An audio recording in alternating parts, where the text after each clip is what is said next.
Meanwhile, President Tinubu is reported lands critical government projects in the face of financial constraint.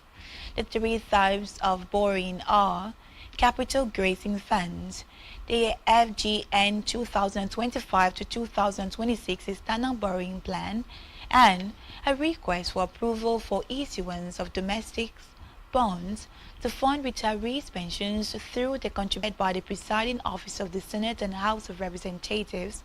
The President has requested for approval to borrow $2 billion for capital grazing funds, 15 billion Japanese yen, a grant of 65 million euros, and 757 billion naira. The President also asked the lawmakers to approve the issue. He recalled that government in the past failed to meet the obligation set out in the Pension Reforms Act.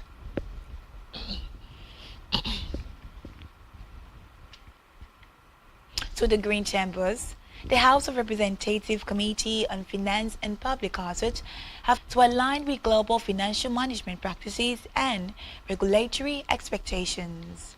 Bill for an act to repeal the Ministry of Finance Incorporated Act, Cap M229, laws of the Federation of Nigeria, and enact the Ministry of Finance Incorporated Act. In a speech at the event, Speaker of the House of Representatives Tajuddin Abbas described the events as a crucial legislative effort to examine and update the nation's financial status to align with current global financial management practices and regulatory expectations. He stressed the need to overhaul the agency to ensure it upholds transparency and accountability in the management of public investments. Away from that, the Administrator of Rivers State, Vice Admiral Iborite Ibas, retired, and other key functionaries are to appear before the Joint National Assembly ad hoc committee to oversee emergency rule in Rivers State to defend the state's 1.48 trillion naira 2025 budget.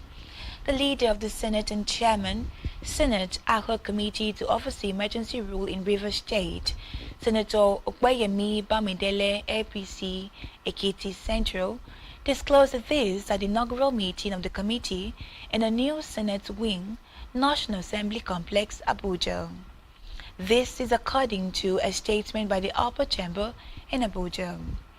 According to the statement, the Senate assured Nigerians that it was determined to ensure the people of Rivers State are not shortchanged due to the declaration of emergency rule by President Bola Tinubu on March 18. Recall that President Tinubu had last week written the Senate and House of Representatives seeking the consideration and approval of 1.48 trillion naira appropriation bill for Rivers State, citing the ongoing state of emergency imposed on the oil-rich state since March 2025.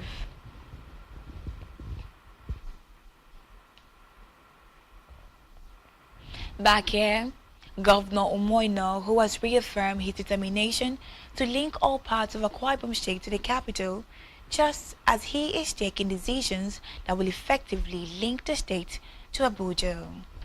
Speaking during the commissioning of the 14.28-kilometer Ikodu-Bodot Road, a critical link between Sudubum and Sudatai local government areas, the governor, who assured of maximum service to the entire people of the state, maintained that irrespective of the location of the political pendulum, he will continue to pursue the right agenda in the interest of a united Akwa Ibom.